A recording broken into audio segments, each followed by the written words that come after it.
अस्सलामुअलैकुम to all dear students, hope so all will be fine. अच्छा जी, आज का हमारा सब्जेक्ट है MCM 301 जिसकी हम करेंगे final term preparation provided by helper 0711। Again इसमें मैं आपको मोस्ट रिपीटेड एग्जाम्स के लिहाज से MCQs प्रोवाइड करूंगी जो कि इंशाल्लाह आप लोगों के लिए भी बहुत ज़्यादा हेल्पफुल रहेंगे और आप इंशाल्लाह अच्छे मार्क्स लेकर इन सब्जेक्ट में पास होंगे।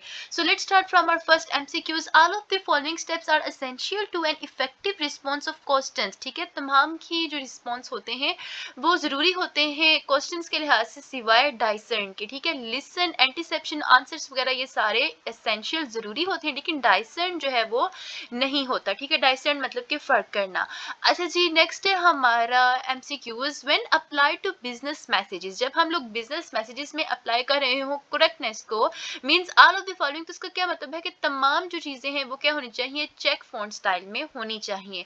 नेक्स्ट है जी, which of the following is not among the drawbacks of using computerised design programs. ठीक है, इनमें से कौन सा इंक्लूड नहीं है। ठीक है, फोकस के क्या इंक्लूड नहीं है, नुकसानात में, ड्रॉबैक्स मतलब कि नुकसानात में of using computerised design programs. ठीक है, हम लोग कंप्यूटराइज्ड डिजाइन प्रोग्राम्स को इस्तेमाल कर रहे हैं और ये किस, और इसके अंदर क्या नुकसान नहीं होता, वो क्या है, सिंपलिस्टिक प्रेजेंटेशन। ठीक है, इसमें नहीं होती।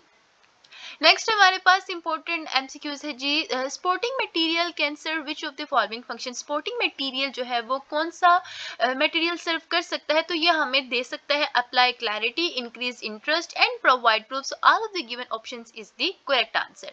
नेक्स्ट हमारे पास MCQs है जी, how can the credibility of a presenter be increased. Presenter की क्रेडिबिलिटी को हम लोग कैसे इंक्रीज कर सकते हैं, तो उसे हम इंक्रीज कर सकते हैं being well dressed and well groomed, complimenting the audience, demonstrating your sincerity. So all of the given is the correct answer. Next हमारे पास important MCQs आ रहा है। अच्छा जी, which of the following are central features of a group. एक group के central features में क्या आता है, all of the given again is the correct answer. अच्छा जी, मोस्टली मैं स्टूडेंट को हर ही वीडियो में बता देती हूँ, लेकिन अगर किसी स्टूडेंट ने नहीं सुना तो ये समटाइम ऐसी ट्रिक कामयाब हो जाती है। इफ इनकेस सिचुएशन ऐसी है कि आप लोगों के पास MCQs आए हैं और उसमें ऑप्शन आ रहा है ऑल ऑफ द गिवन वाला और आप उस MCQs को लेके श्योर नहीं हो कि इसका करेक्ट आंसर क्या था, तो 90% ऐसा होता है कि जो ऑप्शन आया हुआ होता है ना ऑल ऑफ द गिवन वाला, वही उसका करेक्ट आंसर है। ठीक है, सो ये ट्रिक आप उस सिचुएशन में लगा सकते हो कि जब आप श्योर नहीं हो, तुक्के से कोई ना कोई लगाना, तो ऑल ऑफ द गिवन वाला करेक्ट लगा के आना। नेक्स्ट हमारे पास इंपॉर्टेंट MCQs है जी, all of the following are the types of comments. ये सारी ही कमेंट्स के टाइप्स है फ्रॉम द ऑडियंस, ऑडियंस के लिहाज से, एक्सेप्ट आर्बिट्रेट। ठीक है, आर्बिट्रेट के अलावा ये सारी ही एग्रीमेंट, एडिशन, ऑब्जेक्शन, से ये शॉर्ट क्वेश्चन के लिहाज से भी इंपॉर्टेंट है। नेक्स्ट हमारा इंपॉर्टेंट MCQs है जी, suppose there is a group meeting. First करें कि यहाँ पर एक ग्रुप मीटिंग है and in the end all the group members agree करते हैं on the final decision through decision and debate. ठीक है, डिसीजन और डिबेट के through. What kind of solution is it, तो ये किस तरह का सोल्यूशन होता है, ये होते हैं conciseness solution. Okay, which of the following is not a guideline for courteous writing. ठीक है, कॉर्टियस राइटिंग के लिए गाइडलाइन सोल्यूशन कौन सा नहीं है। ठीक है, अगेन नोट पे फोकस रखो कौन सा नहीं है, तो रिस्पॉन्ड लेट इसमें इंक्लूड नहीं होता, बाकी ये तीनों इसमें इंक्लूड होंगे। नेक्स्ट हमारा MCQs है जी, writing with a you attribute. हम लोग राइट कर रहे हैं यू एट्रीब्यूट के साथ, shows sincere dash for each for the reader तो सिंपैथी। ठीक है, जब हम लोग writing with a you attitude use कर रहे हैं तो हमें शो करना चाहिए सिंसियर हमदर्दी। ठीक है, सिंपैथी शो करनी चाहिए। नेक्स्ट हमारे पास इंपॉर्टेंट MCQs है, all of the following are the common reasons for disruptive behaviour. ठीक है, ये सारे ही डिस्ट्रप्टिव बिहेवियर के कॉमन रीजन है, लेकिन क्या इंक्लूड नहीं है, वो है रीअपीयरेंस ऑफ द प्रेजेंटर। ठीक है, reappearance of the presenter disruptive behaviour में नहीं आता, बाकी सारे ही कॉमन रीजन में इंक्लूड है। अच्छा जी, which of the following seating is the least comfortable for an audience. ठीक है, ऑडियंस के लिए लीस्ट कंफर्टेबल सीटिंग कौन सी होती है, specially for the presentations that last longer than an hour. यानी कि एक प्रेजेंटेशन है जो कि चलेगी 1 घंटे से ऊपर, और किस तरह की सीटिंग है जो कि ऑडियंस को अनकंफर्टेबल बना सकती है, तो वो होती है कन्वेंशियल थिएटर स्टाइल। ठीक है, कन्वेंशियल थिएटर स्टाइल वगैरह जो है वो ऑडियंस को अनकंफर्टेबल बना सकती है।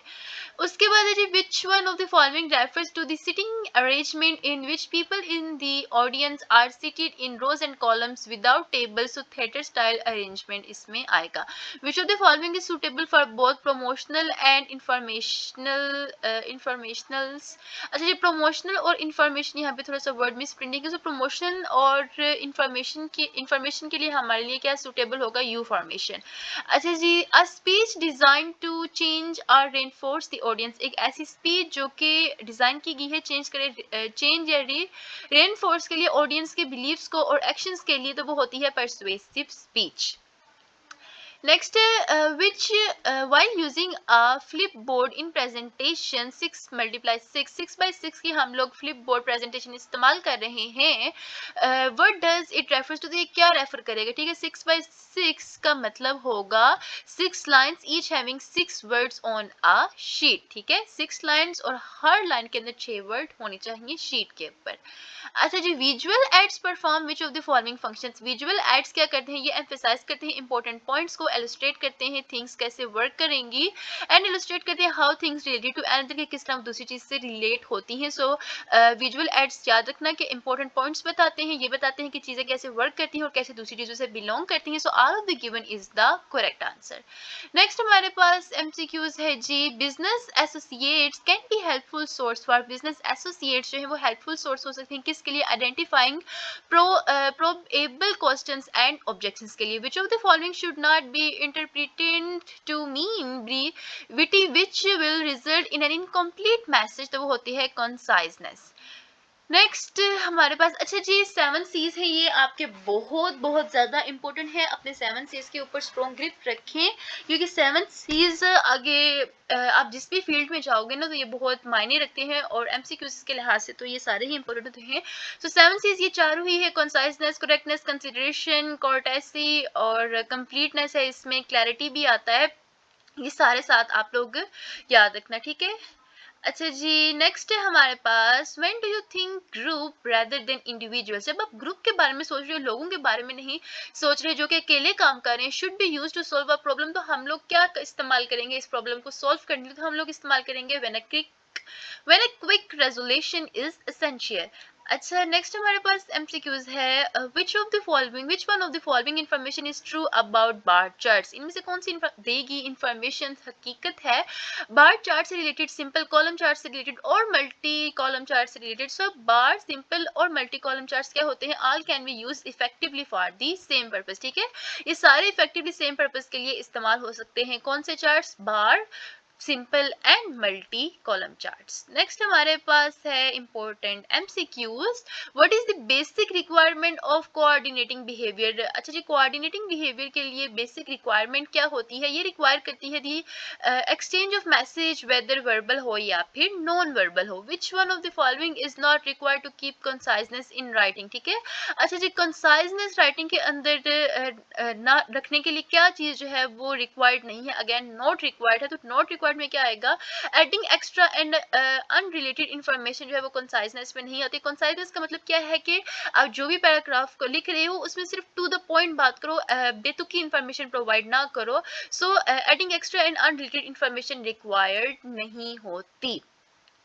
नेक्स्ट हमारे पास इंपॉर्टेंट MCQs आ रहा है जी. If your objectives is to try to change what an audience thinks और डज. ठीक है, अगर आपका मकसद ये कि आप लोग ट्राई कर रहे हो कि दुनिया ऑडियंस क्या सोचती है, क्या करती है, what should be your general goal और जनरल पर्पस. तो इस सिचुएशन में आपका जनरल गोल या जनरल पर्पस क्या होगा? तो ये होगा टू परसुएट. ठीक है, कि आप उनको परसुए करो, आप उनको यानी कि कायल करो. ठीक है, नेक्स्ट हमारे पास MCQs आ रहा है जी. When considering objects are models as visual aids. जब आप कंसीडर कर रहे हो ऑब्जेक्ट्स को या मॉडल्स को विजुअल एड्स के तौर पर, the presenter should consider which of the following point. तो जो प्रेजेंटर है उसको कौन सा पॉइंट कंसीडर करना चाहिए? Audience members can easily learn as much for the visual aids के जो विजुअल एड्स के थ्रू ऑडियंस लर्न करिए वो इजीली लर्न कर सके. ठीक है, नेक्स्ट है जी. Diagrams are excellent for conveying all the following. ठीक है, डायग्राम्स में क्या होता है कि about size information, about size से related information, about shape and information about structure easy होता है डायग्राम्स में इस चीज को एक्सप्लेन करना. लेकिन इंफॉर्मेशन अबाउट ऑडियंस डायग्राम्स में एक्सप्लेन करना इजी नहीं होता है.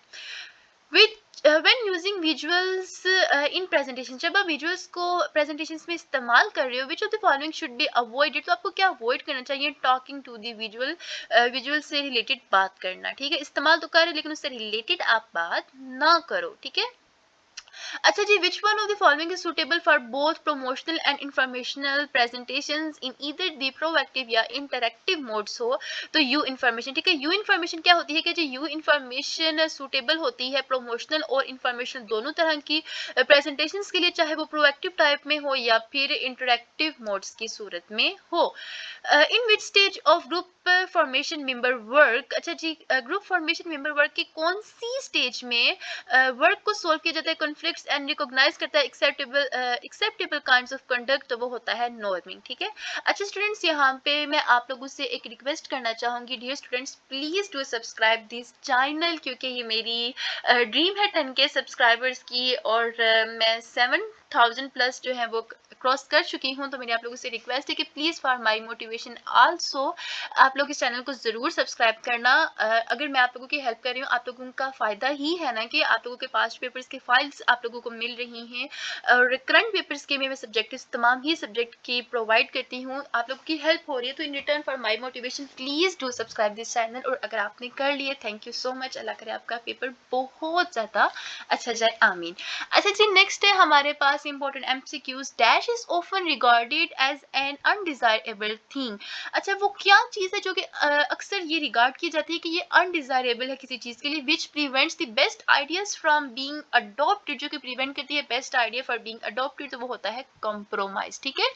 अच्छा जी, with a limited time frame available for presentation, हमारे पास लिमिटेड टाइम फ्रेम अवेलेबल है प्रेजेंटेशंस के लिए। The Q&A sessions is conducted, तो जो Q&A सेशन है वो कंडक्ट किया जाता है at the end of the presentations, ठीक है? प्रेजेंटेशंस के एंड पे Q&A सेशन जो है वो इस सूरत में कंडक्ट किया जाता है जब हमारे पास कम वक्त मौजूद हो। Which one of the following group often meets face to face with a common purpose in mind, तो वो होता है informal group, simple। अच्छा जी, all of the following are the benefits of handouts, ठीक है? हैंडआउट्स के हमारे पास बहुत से बेनिफिट्स हैं, लेकिन हैंडआउट्स का हमें क्या बेनिफिट नहीं होता, वो यही होता है कि handouts passed out in advance tend to cause attendance to prejudge the presenter या फिर presentations. Which of the following seating is more common for proactive presentations delivered to large audience, इनमें से कौन सी सीटिंग जो है वो ज्यादा आम है प्रोएक्टिव प्रेजेंटेशंस में? जब हमारे पास लार्ज ऑडियंस हो तो उसमें हम लोग क्या करते हैं, कन्वेंशियल थिएटर स्टाइल, ठीक है? कन्वेंशियल थिएटर स्टाइल हम लोग कब इस्तेमाल करते हैं कि जब हमारी ऑडियंस लार्ज हो और हम लोग कौन सी प्रेजेंटेशन डिलीवर कर रहे हो, प्रोएक्टिव, ठीक है? उसके बाद नेक्स्ट है जी, business associates can be helpful for, business associates helpful हो सकते हैं आइडेंटिफाई करने के लिए प्रोएबल क्वेश्चंस और objectives. A presenter who speaks too loudly may perceived as, एक प्रेजेंटर जो कि बहुत ज़्यादा ऊंचा बोल रहा है कि उसको हम लोग क्या कह सकते हैं कि वो इसमें या तो वो बॉम्ब बेस्टिक है या अग्रेसिव है या इंसेंटिव्स टू लिसनर है, तो all of the given options is the correct answer. Which one of the following is most appropriate, इनमें से कौन सी ज्यादा सुटेबल है जब हम लोग इस्तेमाल करें प्रॉब्लम सोल्यूशन मेथड को, तो लॉजिकल इसमें करेक्ट आंसर होगा। अच्छा जी, which type of speaking relies on speaking notes, किस तरह की स्पीकिंग जो है वो रिलाइज होती है स्पीकिंग नोट्स के ऊपर, तो वो होती है मैन्यूस्क्रिप्ट।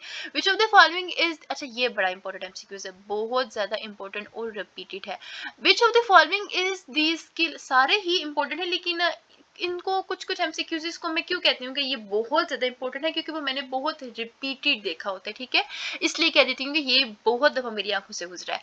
अच्छा, which of the following is the skill of speaking in distinct syllables, आर के आर्टिकुलेशंस, ठीक है? Which of the following skill, कौन सी स्किल जो है वो स्पीकिंग डिस्टेंडिंग सिलेबस में आती है, तो वो होती है आर्टिकुलेशंस, ठीक है? Which one of the following is the most formal type of speech delivery, अच्छा जी most formal type speech delivery कौन सी है, manuscript. In a comfortable seating के अंदर people in the audience can do all of the following, जो audience के लोग हैं, ऑडियंस है वो क्या कर सकती है, हियर या हियर ऑन एज कर सकती है, ठीक है? Which one of the following is method of arranging information for by dividing it into parts. अच्छा जी, which one of the following method, कौन सा मेथड जो है वो अरेंज किया जाता है अरेंजिंग इंफॉर्मेशन के अंदर इस्तेमाल होता है जब हम लोग डिवाइड कर रहे हो पार्ट्स के अंदर, तो वो होता है typical topical pattern. MCQs number 47 हमारे पास है, what is the average rate of the speech, ये बहुत ज्यादा इंपॉर्टेंट एमसीक्यूज है कि स्पीच का एवरेज रेट क्या होता है 140 वर्ड्स या फिर मिनट्स, ठीक है। अब या तो 140 वर्ड्स यूज करो या 1 ओवर मिनट्स, ठीक है, यानी कि हम लोग पर नहीं 140 वर्ड्स यूज करो या 140 मिनट्स, बेसिकली बस वर्ड याद रख लेना 140 140, ठीक है। एवरेज रेट क्या जा रहा है 140 स्पीच का, ठीक है। अच्छा जी, when applied to business message, जब हम लोग बिजनेस मैसेज में करेक्टनेस को इस्तेमाल कर रहे हैं, मींस हम लोग क्या कर रहे हैं, चेक फॉन्ट स्टाइल, ठीक है, हम लोग फॉन्ट स्टाइल चेक कर रहे हैं करेक्टनेस में, ठीक है। अच्छा जी, all of the following considered, अच्छा ये वाला जो एमसीक्यूज है ना, मैं इसको दोबारा क्यों लेके जा रही हूँ, देखो क्या है कि use the right level of language correctness, इससे भी सूटेबल है, चेक एक्यूरेसी ऑफ वर्ड। तो स्टूडेंट क्या करेंगे, जब इन एमसीक्यूज को रीड करेंगे ना तो कंफ्यूज हो जाएंगे, भाई ये सारे ही करेक्टनेस से बिलोंग कर रहे हैं।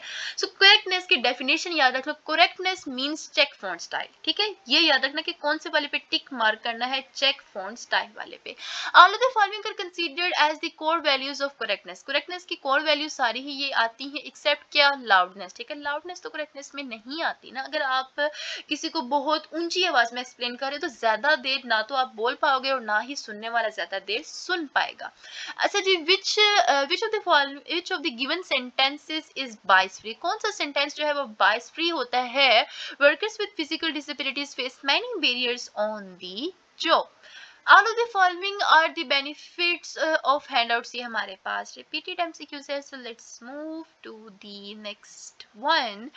अच्छा जी, which one of the following should not be interrupted to mean brevity which will result in an incomplete message, तो वो होगा conciseness.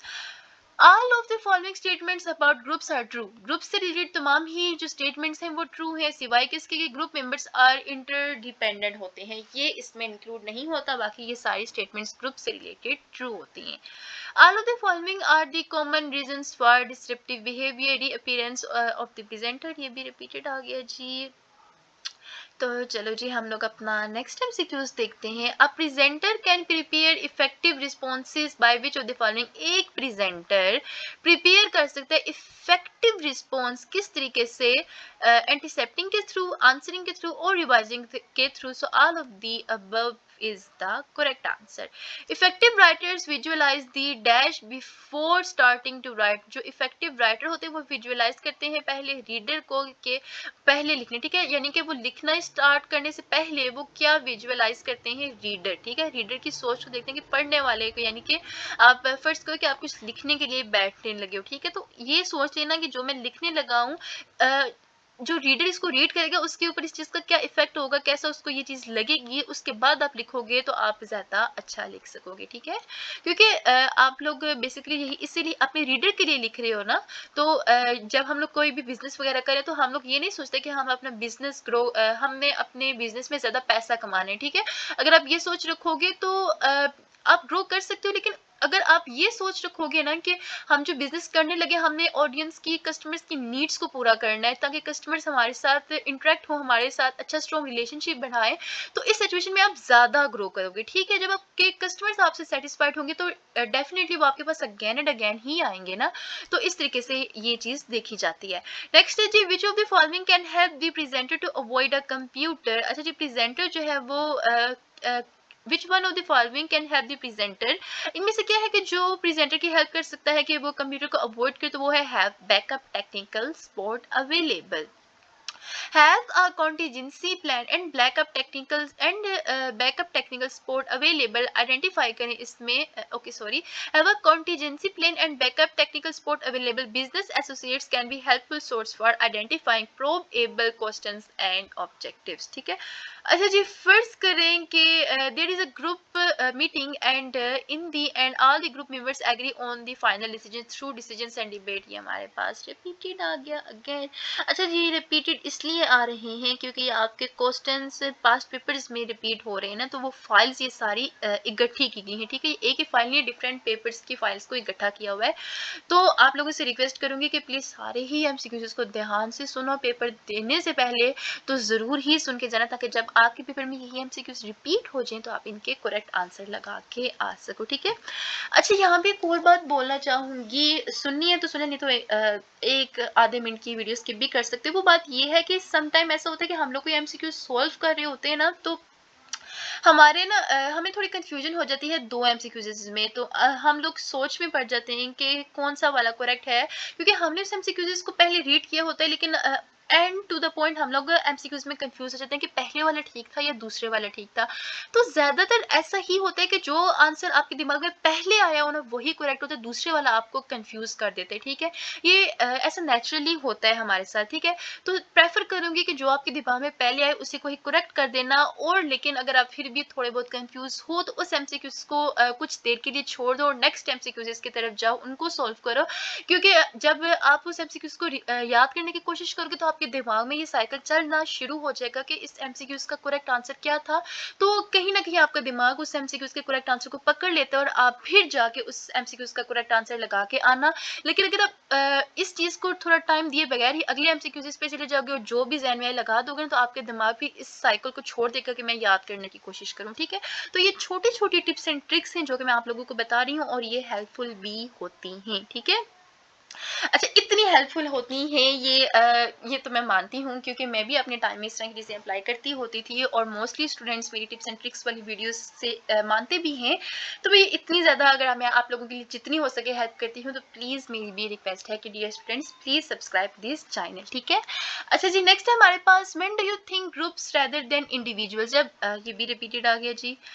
अच्छा जी, आई थिंक ये एक पास्ट पेपर रिपीट हुआ है, तो मैं नेक्स्ट वाला देखती हूँ।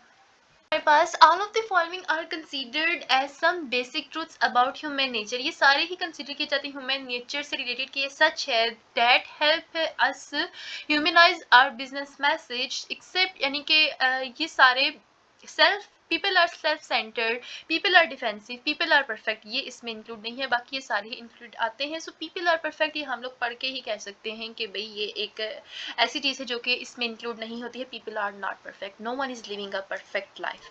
अच्छा जी, नेक्स्ट है when does a presentation begin, presentations कब बिगिन होती है, the moment you decide on a topic for your presentations, which of the following sitting, अच्छा ये बड़ा इंपॉर्टेंट एमसीक्यूज है, फिर रिपीट कर रही हूँ क्योंकि कंफ्यूजिंग वाले एमसीक्यूज है ना, तो मैं इसमें आप लोगों को थोड़ा ज्यादा स्ट्रॉन्ग बनाना चाहती हूँ, ठीक है। सो याद रखना कि प्रेजेंटेशन कब स्टार्ट होती है, तब नहीं जब आप बोलना शुरू करो, तब नहीं जब आपसे प्रेजेंटेशन का पूछा जाए, तब नहीं जब अपने ऑडियंस को आप देख लो, बल्कि प्रेजेंटेशन तब स्टार्ट होती है, उस मोमेंट में, उस लम्हे में स्टार्ट हो जाती है जब आप डिसाइड कर लेते हो कि मैं कोई प्रेजेंटेशन का टॉपिक है ये वाला, इस पे प्रेजेंटेशन दूंगा या दूंगी, ठीक है।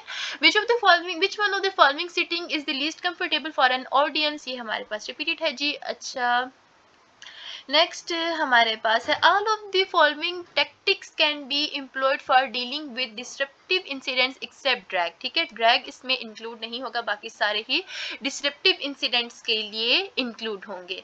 इन which stage of group formation members, अच्छा जी, ग्रुप फॉर्मेशन मेंबर्स की कौन सी स्टेज में work to solve conflicts and recognise acceptable currency भी रिपीटेड है। नेक्स्ट हमारे पास इम्पोर्टेंट एमसीक्यूज जो आ रहे हैं उसमें आएगा ये क्लीनलीनेस एमसीज का है जी। अच्छा जी, all of the following are the elements of effective written communication except courtesy, correctness, conciseness, लेकिन क्लीनलीनेस इसमें इंक्लूड नहीं होगा, क्योंकि अगर देखा जाए तो 7 सीज के जो 7 वर्ड्स हैं ये सारे ही क्लीनलीनेस के ऊपर आ रहे हैं, तो ये इसमें इंक्लूड नहीं होगा, ठीक है। सो ये वर्ड याद रखना, मेन चीज वर्ड याद रखनी, ठीक है। Which of the following are central features of a group, इनमें से कौन से हैं जो कि सेंट्रल फीचर्स आएंगे ग्रुप के, तो वो होगा all of the given option, सारे ही आएंगे। Interaction, mutual influence and interdependences वगैरह सारा कुछ। To keep a sensitive sentence effective, ठीक है, किसी भी सेंटेंस को इफेक्टिव रखने के लिए the suggested average sentence length कितनी है, 17 से 20 वर्ड, ठीक है। आप कोई भी जुमला लिख रहे हैं तो उस जुमले को इफेक्टिव रखने के लिए आपको कितने वर्ड्स तक उस जुमले को रखना चाहिए, तो उसमें 17 से 20 वर्ड रखो, ये एक अच्छे जुमले की कैटेगरी में आता है। नेक्स्ट है which of the following, which of the given sentence is bias free, कौन सा दिया गया सेंटेंस जो है वो बाइस फ्री है। Working with physical disabilities face many barriers on the job. Q&A is an abbreviation of which of the following question and answers, vlogs देख देख के तो ये सारे ही स्टूडेंट्स को पता होगा, ठीक है। अच्छा जी, which one of the following should not be interpreted to mean brevity which will result in an incomplete message, तो वो आएगा कंसाइजनेस में, ठीक है। His black assistant speaks more clearly than he does. ठीक है, इसका जो black assistant है वो ज़्यादा clearly बोलता है जितना कि वो कर सके उससे ज़्यादा. ठीक है, what kind of biasness this sentence shows? ये एक radical biasness show कर रहा है. When do you think groups rather than individuals? If you repeat it, which of the following group often meets face to face with a common purpose in formal groups? ये भी हमारे पास repeated MCQs हैं जी. अच्छा जी, okay, all of the following are the common reasons for deceptive behaviour except, ये भी repeated है. आई थिंक मेरे पास अभी ज़्यादा रिपीटेड ही आ रही है. अच्छा जी, ये थैंक यू वाला न्यू है. क्वेश्चन क्या है जी, which of the following is a parrot period response to a comment of agreement. ठीक है, जब हम लोग कोई कमेंट ऑफ एग्रीमेंट के ऊपर रिस्पॉन्स कर रहे हों तो हम लोग क्या बेस्ट रिस्पॉन्स देंगे, तो हम लोग जस्ट कहेंगे थैंक यू. ठीक है, simple and polite, just say thank you. ठीक है, क्योंकि ज़्यादातर कंफ्यूजन वाले सेंटेंस भी हम लोग बोल देते हैं जब हम लोग बात करने की कोशिश कर रहे होते हैं कुछ ज़्यादा ही अच्छे यानी कि हाई लेवल की इंग्लिश इस्तेमाल करने की सूरत में. तो ये हो सकता है कि आपने अगले बंदे के साथ तो हाई लेवल की इंग्लिश बोल दी है, आपकी पर्सनैलिटी तो अच्छी बात की कि आप बड़े पढ़े लिखे हो, लेकिन अगर सुनने वाले को समझ ना आई तो ये भी एक बहुत बड़ा ड्रॉबैक हो सकता है. ठीक है, क्योंकि ज़रूरी नहीं कि सुनने वाला भी आपकी तरह एक बहुत ज़्यादा अच्छा स्पीकर हो. अच्छा जी, effective writers visualise the reader before starting to write with a limited time frame available for presentations. ये सारे अभी मेरे पास रिपीटेड ही आ रहे हैं MCQ. सो आई थिंक अभी मुझे वीडियो स्टॉप ही करनी चाहिए क्योंकि ओके, ये एक न्यू है. Dash is the language of business correspondence written for the general readership. तो इसमें आएगा फॉर्मल इंग्लिश. ठीक है, फॉर्मल इंग्लिश एक ऐसी लैंग्वेज है जो कि business correspondence written for the general readership में आएगी. नेक्स्ट है जी Africa English. Okay, Africa English question. Okay, visual aids perform which of the following functions, ये भी रिपीटेड है तो ये सारे ही मैं ऊपर पढ़ आई हूँ. So that's it for today. इंशाल्लाह ये वीडियो आप लोगों के लिए बहुत ज़्यादा हेल्पफुल रहेगी, आपके पेपर में भी MCQs रिपीट होंगे. दुआ कीजिएगा अपने लिए भी, मेरे लिए भी और सबके लिए भी. Stay connected. इंशाल्लाह मिलेंगे नेक्स्ट वीडियो में. अल्लाह हाफिज.